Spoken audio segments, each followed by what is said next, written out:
우리 옆에 있는 분과 인사할까요? 사랑합니다. 감사합니다. 당신을 축복합니다. 당신은 축복의 통로입니다. 나도 축복의 통로입니다. 자기 이름 밝히시고요. 시작. 서경도 축복의 통로입니다. 아멘. 오늘 저와 여러분에게 주시는 하나님의 말씀은 열왕기상 18장 16절에서 40절의 말씀으로 하나님의 종교개혁, 이러한 제목으로 하나님의 말씀을 전하겠습니다. 사랑하는 여러분, 우리가 살아가면서 많은 기념일을 지킵니다. 내 생일이 기념일입니다. 또 우리의 부모님이 돌아가시면 기일로 지킵니다. 그리고 나라적으로는 좋은 일과 또 그렇지 않는 일에 대해서 기념일을 지킵니다. 좋은 일이면 어떤 일이 있을까요? 8.15 광복입니다. 1945년 8월 15일 우리가 일제 36년 동안 고통을 당하다가 드디어 하나님 은혜 가운데 해방이 된 날을 기념해서 매년 8.15 몇 주년 하고 보냅니다. 또 슬픈 일은 무엇이 있을까요? 바로 6.25 전쟁이죠. 1950년 6월 25일. 물론 저는 그때에 태어나지 않았기 때문에 그날의 참상을 제대로 알 수는 없지만 TV라든지 또 뉴스라든지 부모님을 통해서 혹은 할머니, 할아버지를 통해서 이야기를 들어왔기 때문에 그것에 대해서 알고 있죠. 그래서 6.25 몇 주년 하고 기념일을 지킵니다.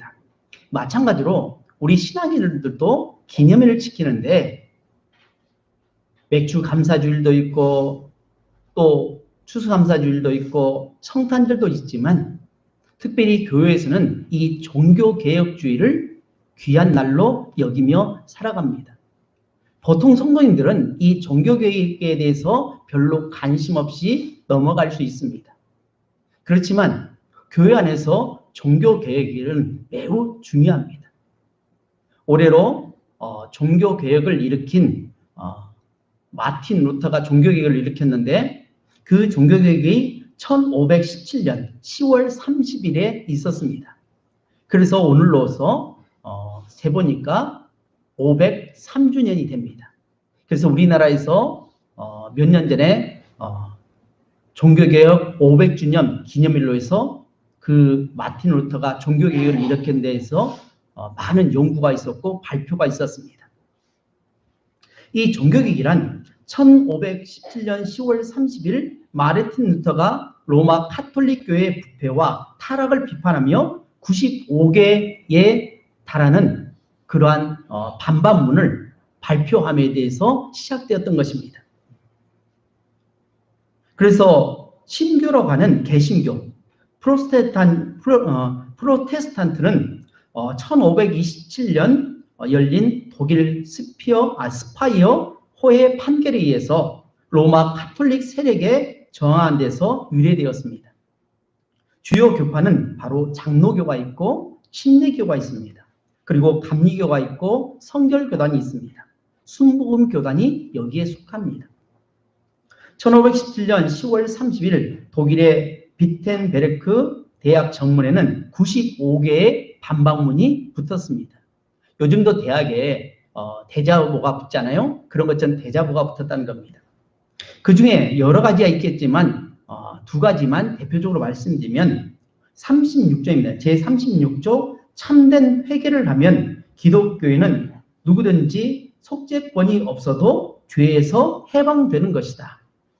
그리고 제86조 가장 부자인 자보다 더 부유한 교황은 왜 자신의 돈으로 성 베드로 성당을 짓지 않고 가난한 신도들의 헌금을 걷는가 하는 겁니다.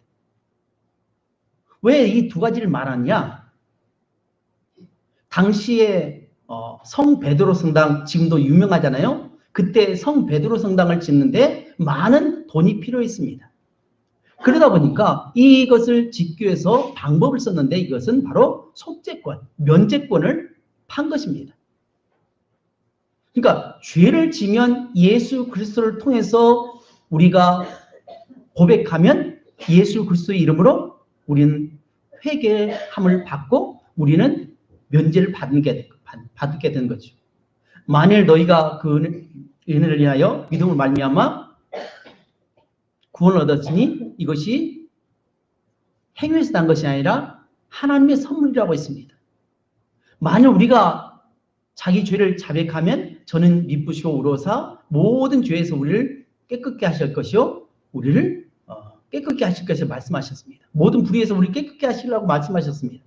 반드시 우리 죄를 우리 입술을 통해서 고백해야 되는데 당시에 로마 카톨릭은 어떻게 했느냐? 성전을 짓기 위해서 백성들의 고의를 뽑아내기 위해서 어떻게 하냐? 면제권을 허락했다는 겁니다.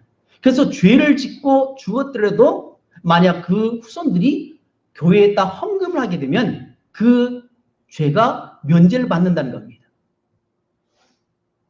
여러분 그게 맞습니까? 아니죠? 사람은 죽으면 그걸로 끝이 납니다. 살아있을 때 내 죄를 고백하지 않으면 결국 회개할 수가 없습니다. 근데 이미 조상들이 죽었습니다. 죽었는데 그 후손들이 돈을 많이 내면 연옥에 있는, 그러니까 천국과 지옥에 있는 연옥 중간에 있다가 만약 돈을 많이 내면 면제권을 받고 이 사람이 천국으로 들어간다는 겁니다. 만약 돈을 내지 못하면 지옥으로 떨어진다는 말도 안 되는 일. 그래서 이 황제가 그리고 교황이 돈이 많음에도 불구하고 백성들의 돈을 끌어다가 그렇게 아름다운 베드로 성당을 만들었다는 겁니다. 이것이 맞지 않다. 그래서 들고 일어난 사람이 바로 마틴 루터였습니다. 사랑하는 성도 여러분, 우리는 개인은 물론 모두 다 우리는 죄를 고백해야 합니다. 죄를 지면 그 죄의 대가로 죽임을 당합니다. 그러나 죄를 우리가 고백하고 예수 그리스도의 보혈을 펴서 깨끗이 씻음 받으면 우리는 용서함 받습니다. 구원은 행위로 가는 것이 아니죠. 노력으로 가는 거 아닙니다. 돈으로 가는 거 아닙니다. 어떠한 다른 것으로 가는 것이 아니라 전적으로 하나님의 은혜에서 구원을 받는 건데 이 돈을 통해서 물질을 통해서 구원과 맞바꿔치기 하는 잘못된 교리를 내세웠기 때문에 바로 마틴 루터가 목숨 걸고 종교개혁을 일으켰다는 겁니다. 오늘 본문은 바로 하나님께서 바알과 아세라 우상을 섬기면서 하나님을 버리고 범죄한 그 이스라엘 백성들이 하나님을 떠나 살고 있기 때문에 하나님은 엘리야, 불의 종인 엘리야를 통해서 종교개혁을 일으키는 장면 중에 하나입니다. 잘못된 길로 가고 있고 악의 길로 가고 있고 멸망의 길로 달려가는 그 모습을 보면서 도저히 참을 수 없는 마음을 바로 엘리야 선지자에게 하나님은 허락하셨다는 겁니다. 그래서 지난주, 지지난주 계속 이 엘리야 부분을 살펴보았는데 엘리야 말이 떨어짐과 동시에 3년 6개월 동안 비가 내리지 않았습니다. 이슬도 내리지 않았습니다. 그러므로 말미암아 모든 식물들과 동물이 죽어가고 심지어 사람들이 죽어가는 그런 상황 가운데 이제 때가 되어서 하나님은 엘리야에게 엘리야야 너는 가서 이제 비를 내리겠다고 하라. 그러면서 진짜 하나님이 진짜 신이 어떤 신인지 바알 신과 아세라 신이 진짜 신인지 아니면 하나님이 여호와 하나님이 진짜 신인지 대결을 벌이라고 이제 엘리야에게 말씀하셨고 엘리야는 목숨 걸고 이제 바알과 아세라를 섬기는 아합 왕에게 나가게 된 것입니다. 그래서 아합 왕에게 말하기를 당신이 믿는 그 선지자들을 다 불러 모으십시오. 아세라 선지자 또 바알 선지자를 불러다가 갈멜산에서 하늘에서 불을 내리게 하십시다.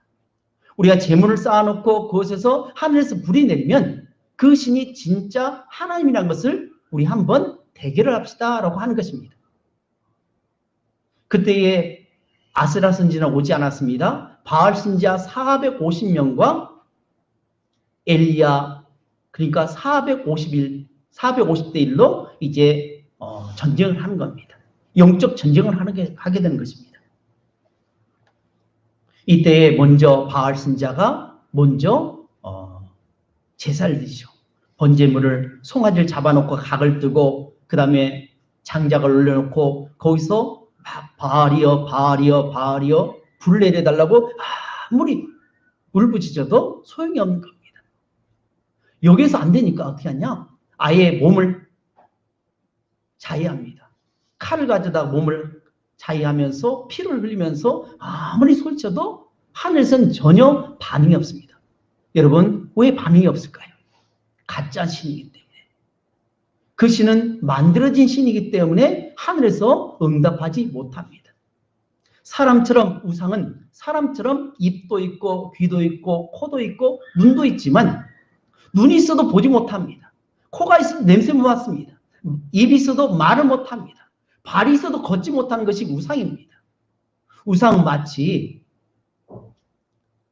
지니처럼 요술램프를 문지르면 주인님 하고 나타나가지고 주인님 무엇을 도와드릴까요? 하면서 짠 하고 나타나서 도와주는 그러한 하나님이 아니란 겁니다. 우상은 바로 그것입니다.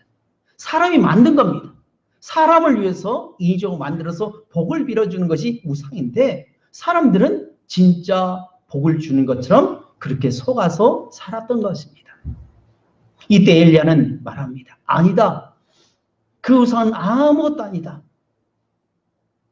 우상은 가짜다. 하나님이 아니다. 진짜 하나님은 여호와 하나님이다 라고 하면서 이제 무릎을 꿇고 기도하는데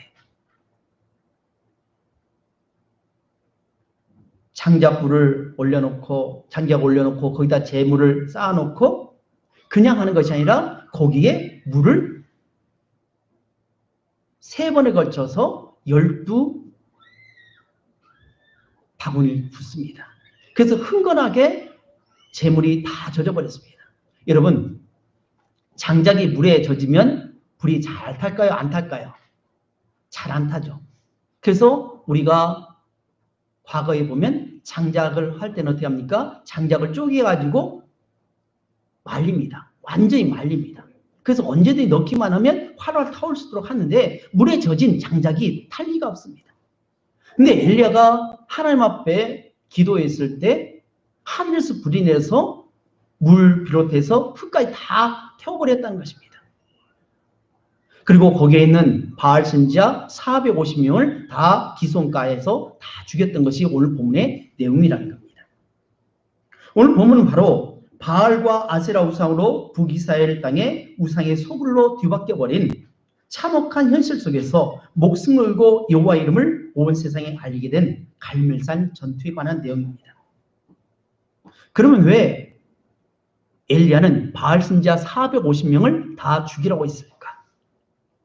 신명기 13장 1절에 5절에는 이렇게 말씀하고 있습니다.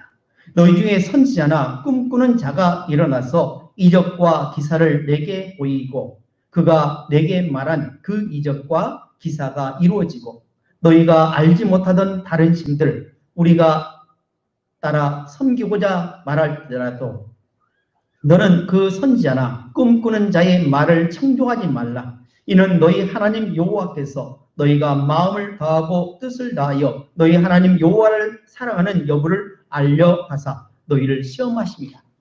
너희는 너희 하나님 여호와를 따르며 그를 경외하며 그의 명령을 지키며 그의 목소리를 청종하며 그를 섬기며 그를 의지하여 그런 선지자나 꿈꾸는 자는 죽이라. 이는 그가 너희를 애굽 땅에서 인도하여 내시며 종되었던 집에서 속량하신 너희 하나님 여호와를 배반하게 하려 하며 너희 하나님 여호와께서 내게 행하라 명령하신 도에서 너를 떼어내려고 말하였습니다.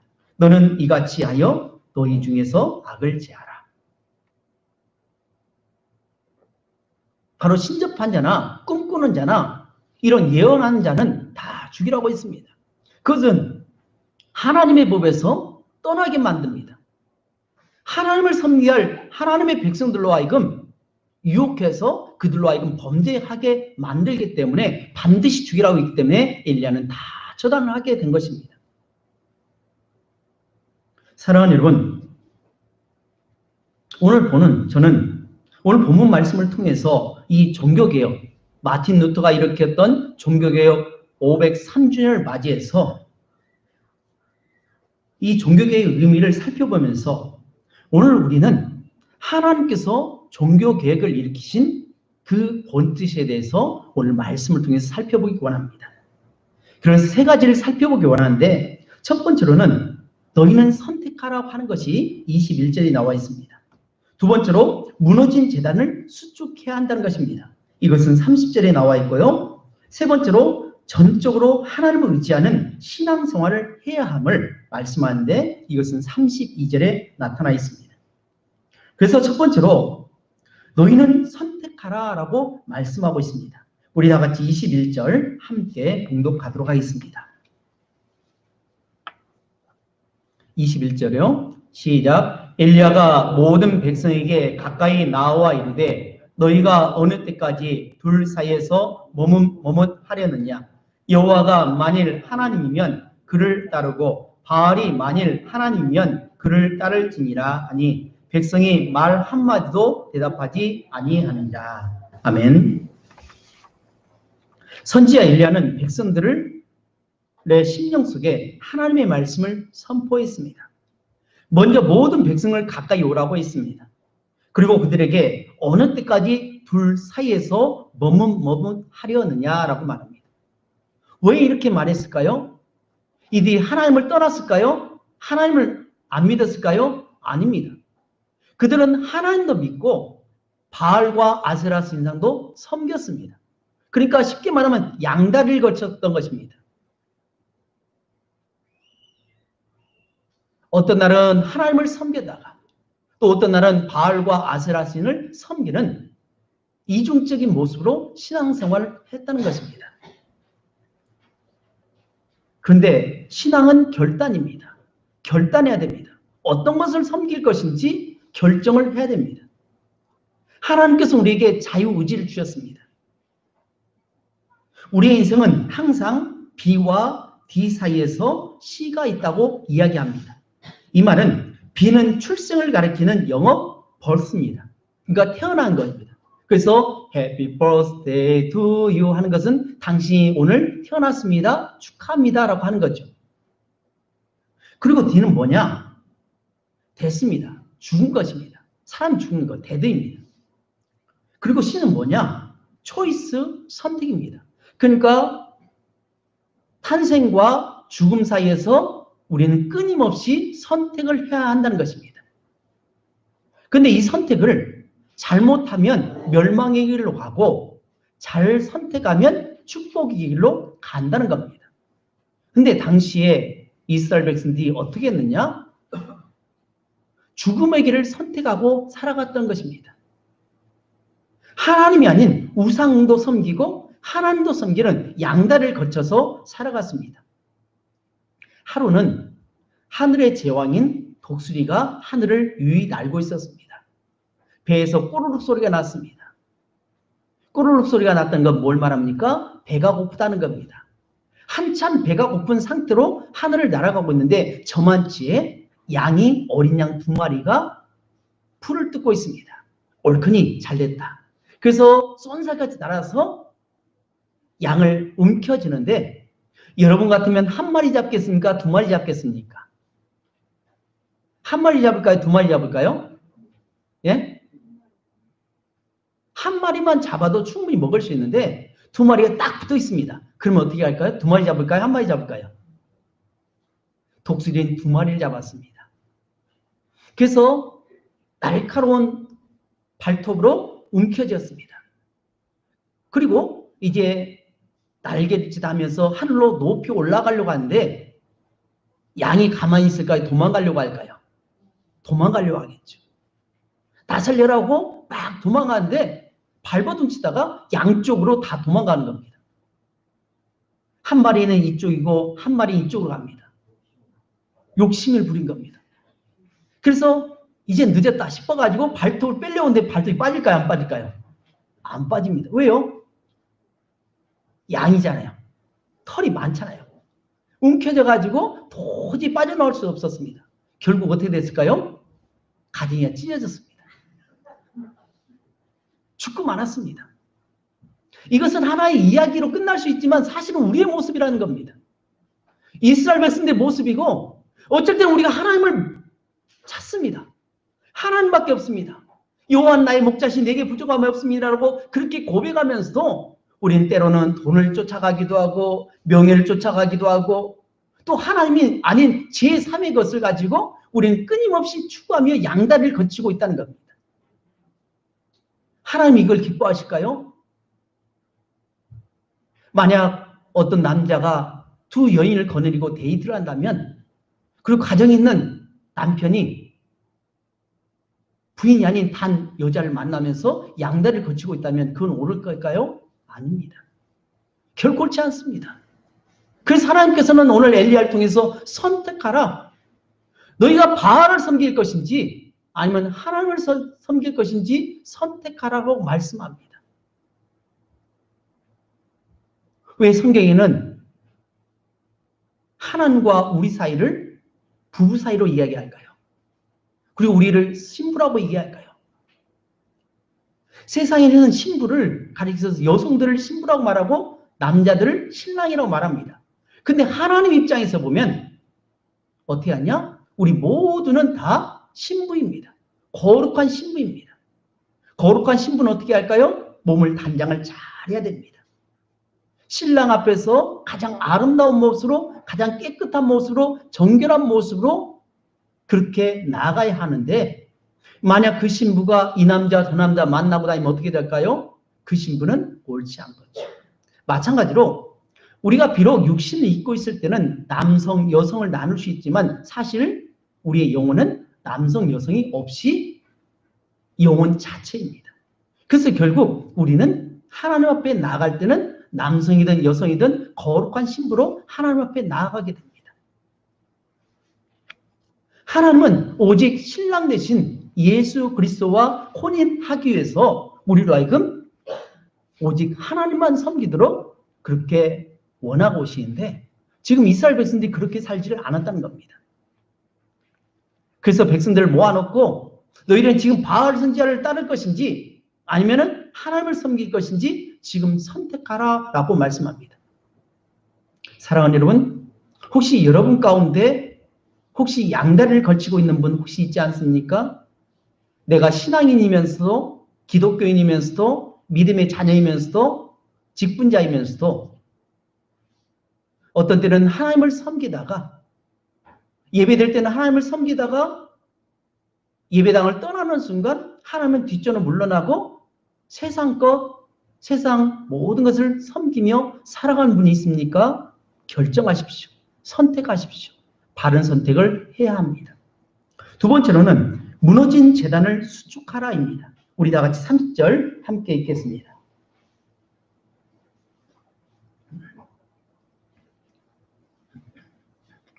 30절 말씀 시작. 엘리야가 모든 백성을 향하여 이르되 내게로 가까이 오라. 백성이 다 그에게로 가까이 가매 그가 무너진 여호와의 제단을 수축하되. 아멘. 선지자 엘리야는 가장 먼저 무너진 여호와의 제단을 수축했습니다. 여기서 무너진 여호와의 제단을 수축했다는 말이 무슨 말일까요?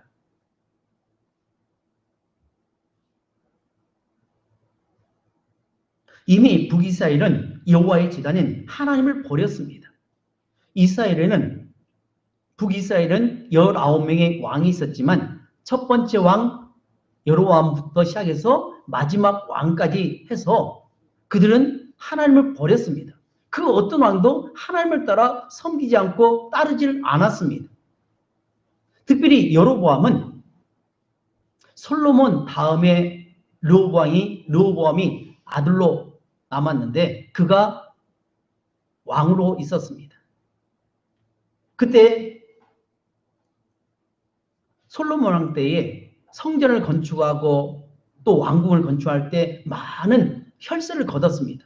노동력을 많이 착취했습니다. 그것 때문에 이제 여로보암이 왕 앞에 갔을 때에 그동안 아버지 손왕 솔로몬이 이 백성들에게 많은 세금을 거두었고 혈세를 거두어서 우리에게 노동력을 착취했는데 우리로 하여금 선대하신다면 우리가 당신의 아버지를 섬긴 것처럼 우리도 당신을 섬기겠습니다 라고 그렇게 말을 했습니다. 근데 르호보암은 어떻게 했느냐? 그 말을 듣지 않고 오히려 더 악한 것으로 더 착취하는 그런 모습으로 나갔기 때문에 북이스라엘에는 10개 지파가 떨어져 나가고 베냐민 지파와 유다 지파만이 남유다에 남게 되었습니다.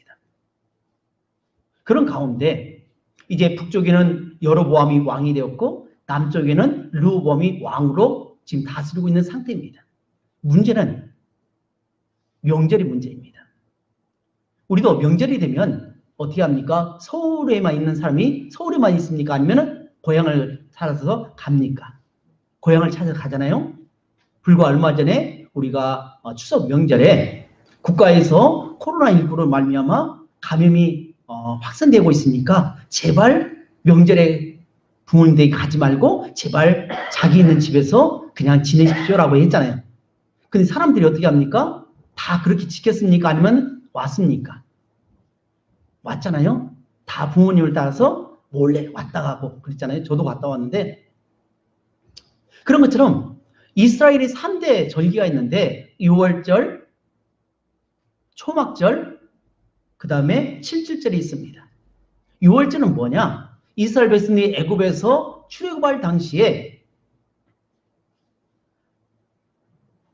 양을 잡아서 피를 문인방과 문지방에 바른 그런 사람들 집에는 죽음의 사자가 뛰어넘었습니다.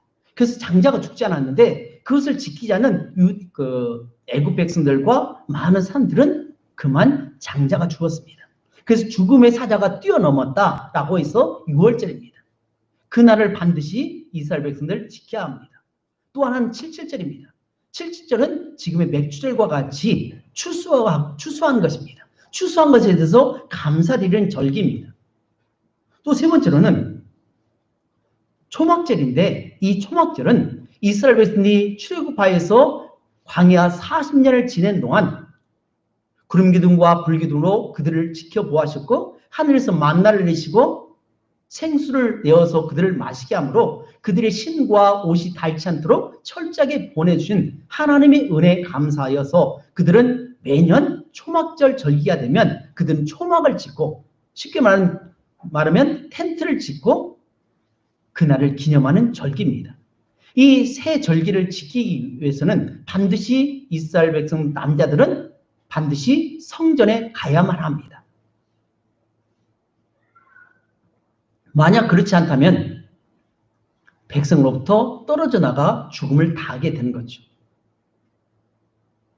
그런데 이 여로보암 왕이 어떻게 됐느냐? 예루살렘 성에서 예배해야 하는데 예루살렘 성이 아닌 단과 베델에 황금 송아지를 만들어 놓고 제단을 만들어 놓고 거기서 제사를 드리도록 만들었습니다. 더불어서 제사장은 정통 레위인들만 그 가족에서 나와야 됩니다. 레위인 가문에서 제사장과 대제사장이 나와야 되는데 일반인에게 돈을 받고 판 것입니다. 그래서 돈을 주면 누구든지 제사장이 되어서 제사를 드릴 수 있는 그런 특권을 얻게 된 것입니다. 세 번째로는 초막절 7월 15일이 되게 되면 이스라엘 백성들이 어떻게 합니까? 예루살렘 성에 가야 합니다. 그러다 보니까 북쪽 10개 지파 백성들이 초막절만 되면 어떻게 하냐? 자꾸 남쪽 예루살렘으로 가게 됩니다. 그러면 민심이 흔들리게 됩니다. 자기에게 충성을 다해야 되는데 자꾸만 남유다 르호보암 왕에게 자꾸 가까이 가겠죠. 그러다 보니까 7월 15일을 바꿔가지고 8월 15일 날로 변경한 것입니다. 가짜를 다 만든 것입니다. 가짜 하나님을 만들어 놓고 가짜 제사장을 만들어 놓고 가짜 절기를 만들어 놓고 우상을 지키게 했던 북이스라엘. 그래서 완전히 여호와의 제단이 무너져 버렸던 것입니다. 그리고 현재 아합 왕은 아세라 신상과 바알 신상을 곳곳에 세워놓고 그곳에서 제사를 드리도록 하는 그러한 모습이 있었기 때문에 무너진 제단을 다시 쌓으려고 바로 엘리야가 그렇게 제단을 쌓았다는 것입니다. 올해 우리는 코로나19 바이러스로 인해서 전례 없었던 새로운 방식의 예배를 경험하고 있습니다. 물론 우리 교회 성도님들은 거의 대부분이 현장 예배, 예배당에 나와서 예배를 드립니다. 또 일부는 여러 가지 피치 못할 사정에서 영상 예배로 드리기도 하고 또 어떤 분은 예배를 드리지 못하는 그런 가운데 있습니다. 정부의 방역 방침에 따라서 협조해서 현장 예배를 드리지 못하고 화상 예배로, 영상 예배로 드리는 그러한 모습으로 많은 교회들이 나아가고 있습니다. 그러면 이 코로나 사태로 인해서 우리는 무엇을 생각해야 하는가 하는 것입니다. 현장 예배가 옳은 것이냐 아니면 영상 예배가 옳은 것이냐 갑론을박하는 그런 가운데 우리가 있는데 가장 중요한 건 뭐냐? 현장 예배든 화상 예배, 영상 예배든 그 안에 하나님이 계시냐는 겁니다. 오늘 이 자리에 현장에 나와 있다 할지라도 우리가 하나님 없이 하나님을 믿지 않고 하나님을 바라보지 않고 하나님 앞에 온전한 예배를 드리지 못한다면 안타깝지만 예배는 실패한 것입니다. 또 영상 예배 역시 그냥 형식적으로 시간이 되었으니까 영상 틀어놓고 거기서 예배 시간 목사님의 설교를 듣고 함께 찬양을 했다 할지라도 그곳에 하나님이 계시지 않으면 그 예배는 실패한 것입니다. 무엇이 옳다, 무엇이 그르다는 것이 아니라 그것이 중요한 것이 아니라 과연 우리가 진심 어린 예배를 드리고 있는지 신령과 진정으로 예배를 드리고 있는지 생각해 보아야 됩니다. 우리가 주님 앞에 나와서 현장 예배를 드리면서 하나님을 찬양합니다. 또 기도합니다. 또 봉사합니다. 열심히 말씀 읽습니다. 또 말씀을 듣습니다. 그런데 그 중심에 우리 마음 중심에 과연 우리는 하나님을 생각하며 여기에 하나님의 임재하심을 인정하고 예배를 드리는지 아니면 우리 몸은 여기 와 있지만 우리 영혼은 세상 곳곳을 떠돌아다니는 세계 일주를 하는 모습은 아닌지 생각해야 한다는 겁니다. 가면 갈수록 현장 예배가 줄어갈 것입니다. 또 코로나 사태 그보다 더 큰 일들이 일어나서 우리는 더 이상 모이지 못할 그런 상황에 처할 수도 있을 것입니다.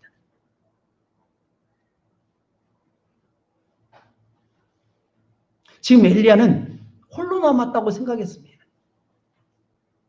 다른 선지자는 다 죽고 나 혼자만이 남았습니다라고 고백할 정도로 외로이 신앙생활을 해야 할 때가 우리에게 다가온다는 겁니다. 과연 우리는 하나님을 진정으로 모시고 예배하고 있습니까?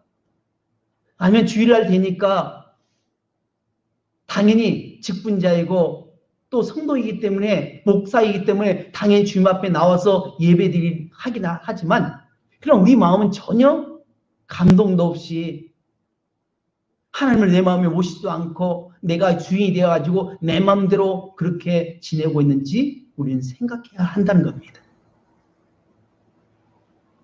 우리에게 무너진 여호와의 제단을 다시 수축해야 됩니다.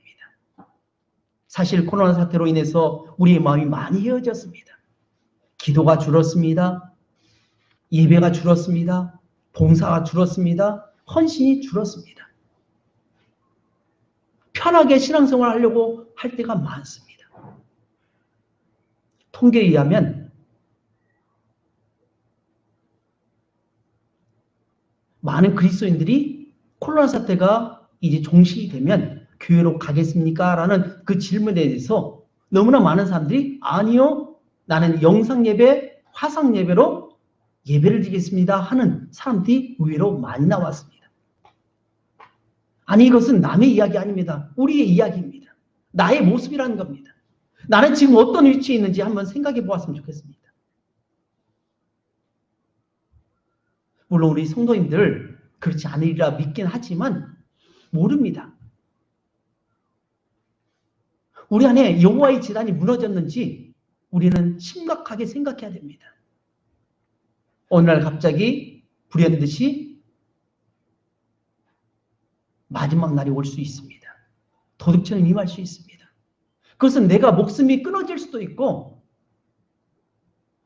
혹은 때가 되어서 하나님께서 이제 재림 예수를 보내줄 때가 온다는 겁니다. 어느 날 갑자기 눈 떠보니까 상황이 완전히 바뀌어버렸습니다. 그럴 때가 온다는 겁니다. 그렇기 때문에 우리는 언제 그날이 올지 모르기 때문에 우리는 깨어 있어야 됩니다. 그래서 말씀을 계속 읽어야 됩니다.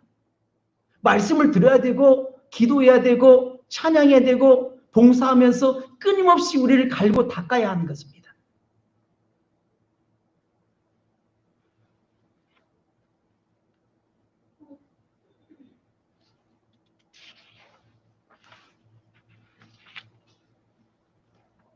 레위기 11장 45절 보면 내가 거룩하니 너희도 거룩하라 하시니라.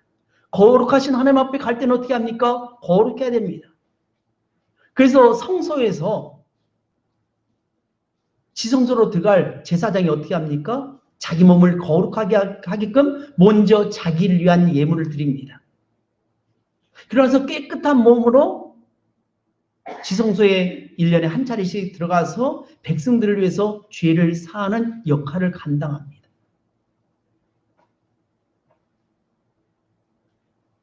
예배소서 5장 18절에는 술 취하지 말라 이는 방탕한 것이니 오직 성령의 충만을 받으라 라고 말씀합니다. 우리는 끊임없이 성령의 충만함을 받아야 됩니다. 우리는 죄성을 가지고 있기 때문에 끝까지 우리 마음속에는 끝까지 계속적으로 우리는 죄를 사모합니다. 죄를 즐겨합니다. 그렇기 때문에 우리는 성령의 은혜를 입어야 합니다. 우리 죄를 고백해야 됩니다. 우리는 영혼의 호흡을 해야 됩니다. 호흡이 뭡니까? 호흡이란 내뱉음이 있고 들이마심이 있습니다. 무엇을 내뱉습니까? 이산화탄소를 내뱉습니다. 만약 내뱉지 못하면 어떻게 합니까? 그 사람은 죽은 사람입니다. 이것이 끝나지 않죠? 산소를 들이마셔야 살아갑니다. 그래서 끊임없이 우리는 호흡합니다. 말을 하면서도 호흡하고 음식을 먹으면서도 호흡하고 걸어가면서 호흡하고 심지어는 자면서까지도 호흡을 하는 겁니다. 만약 이 호흡이 주는 순간 멈추는 순간 우리는 목숨이 끊어졌다라고 말합니다. 마찬가지로 우리는 끊임없이 영혼의 호흡을 해야 됩니다. 주님 앞에 나왔을 때 어떻게 하냐? 그리고 순간순간 우리는 어떻게 하냐? 죄를 고백해야 됩니다. 만약 죄를 고백하지 않으면 그 죄가 그대로 남아 있습니다. 죄가 나중에 우리를 드러내게 됩니다. 청문회라든지 혹은 국정감사 같은 데 보면 어떻습니까? 감추어졌던 것이 하나하나 다 드러나잖아요. 나는 다 감췄다고 나는 다 그것을 무마시켰다고 생각했는데 오늘 갑자기 어떤 이상한 사람한테를 통해서 어떤 정보를 통해서 그것이 들어오게 됩니다. 그래가지고 그 사람을 곤혹스럽게 만들죠. 마찬가지입니다. 우리 입술을 통해서 내 죄를 고백하지 않으면 그 죄가 나중에 살아가지고 나를 고발한다는 겁니다. 그런데 감사하게도 하나님께서는 우리가 예수 그리스도를 힘입어서 우리 죄를 고백할 수 있도록 하였습니다. 그래서 죄를 고백하는 그 사람 즉시 모든 죄가 사함을 받습니다. 그 은혜가 바로 우리에게 있다는 겁니다.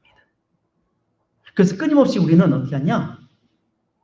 여호와의 무너진 제단을 다시 회복하기를 주님의 이름으로 축복합니다. 마지막 세 번째로는 전적으로 하나님을 의지하는 신앙생활을 해야 한다는 것입니다. 우리 다 같이 32절 함께 읽도록 하겠습니다. 시작. 그가 여호와의 이름을 의지하여 그 돌로 제단을 쌓고 제단을 돌아가며 곡식 종자 두 세알을 둘 만한 을 만들고. 아멘. 여기 보면 엘리야가 하루 종일 바알 신자가 바알이여 바알이여 하면서 아무리 부르짖어도 바알 신자가 아무런 반응이 없자 이제 저녁 소재들을 그 시간이 되었을 때에 엘리야가 드디어 다음 차례가 되었습니다. 지금까지 한 것은 모두 헛수고입니다. 그리고 드디어 엘리야가 등장해서 하늘에 기도하면 불이 내리게 됩니다. 그런데 여기서 중요한 것은 엘리야가 곧바로 하늘에서 불을 내리라고 기도하는 것이 아니라 어떻게 하냐? 그가 여호와의 이름을 의지하여라고 있습니다. 뭐라고요? 여호와의 이름을 의지하여. 하나님을 의지했다는 겁니다. 자기의 능력이 아니라는 것입니다. 엘리야가 행한 모든 것들은 하나님을 의지해서 했기 때문에 그렇다는 겁니다. 하나님의 백성들이 어떻게 살아야 되냐? 내 능력 가지고 살아가는 것이 아니라는 겁니다.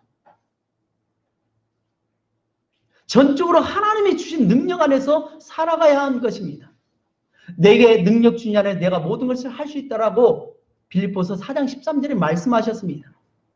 오직 성령이 너희가 임하시면 너희가 권능을 받고 했습니다. 오직 성령이 우리에게 임할 때만이 드디어 능력이 나타나게 된 것입니다. 오늘 우리의 능력은 뭐냐? 하나님의 능력입니다. 하나님 능력 주셔야만이 감당할 수 있습니다. 우리가 예배 드리고 있는 이 장소에 지금 등불이 켜 있습니다. 이 등불은 자체에 발광하는 능력이 없습니다. 반드시 전기가 들어와야만이 불이 들어오게 되어 있습니다. 스위치를 켜야만 합니다. 아무리 값비싸라고 아무리 화려하게 등불을 달아놓았다 할지라도 스위치를 켜지 않는 이상, 전기가 들어오지 않는 이상 절대로 불이 들어올 수 없습니다. 마찬가지로 그리스도인의 삶은 뭐냐? 전적으로 하나님을 의지하며 살아가는 삶이라는 겁니다. 사랑하는 여러분, 오늘 저와 여러분들은 과연 누구를 의지하며 살아갑니까? 돈을 의지하며 살아갑니까? 아니면 자기 힘을 의지하며 살아갑니까? 아니면 자기의 지식을 의지하며 살아갑니까? 안타깝게도 너무나 많은 사람들이 돈을 의지합니다. 물질을 의지합니다. 힘을 의지합니다. 자기 몸, 자기를 의지합니다. 자기의 머리를 의지합니다. 가끔 드라마에서 보면 어떤 사람이 모든 것을 다 잃어버리는 기억력을 잃어버린 경우가 있죠. 어떤 충격에서 돌에 부딪혔다든지 그래서 자기가 누군지를 모릅니다.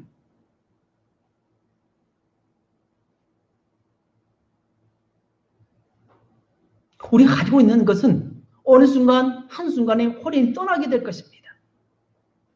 하나님께서 허락하신다. 그래서 우리는 아침에 일어나서 어떤 고백을 해야 되느냐? 하나님께서 허락하신 오늘이라고 하는 이 삶에서 하나님의 영광 위해서 살게 하옵소서. 내 욕심대로 살지 말게 하시고 하나님이 원하시는 그 삶을 실천해 나가는 믿음의 성도가 되도록 인도하옵소서라고 기도하며 아침을 시작할 줄로 믿습니다. 이제 말씀을 맺습니다. 오늘 하나님은 엘리야를 통해서 종교개혁을 일으키십니다. 그러면서 엘리야를 통해서 말씀합니다. 너희는 선택하라. 하나님을 선택할 것인지 아니면 우상을 선택할 것인지 너희 방법대로 살 것인지 선택하라고 말합니다. 사랑하는 여러분, 여러분도 선택하시길 주님의 이름으로 축복합니다. 두 번째로는 무너진 제단을 수축해야 됩니다. 오늘 우리에게 무너진 것이 무엇이 있습니까? 하나님을 위한 예배에 무너진 것은 없습니까? 그것을 다시금 수축해서 하나님과 관계를 올바로 해야 합니다. 마지막 세 번째로는 전적으로 하나님을 의지하라고 말씀합니다. 오늘 저와 여러분이 신앙생활할 때 내 지식과 명예와 돈과 이 물질을 의지하는 그러한 신앙이 아닌 전적으로 올바른 믿음 가운데 오직 여호와 하나님만을 의지하며 나가는 그러한 신앙이 되어서 하나님 보시 아름다운 삶을 살아가시는 우리 복된 우리 동산교회 성도님 되시기를 주님의 이름으로 축복합니다. 기도하겠습니다.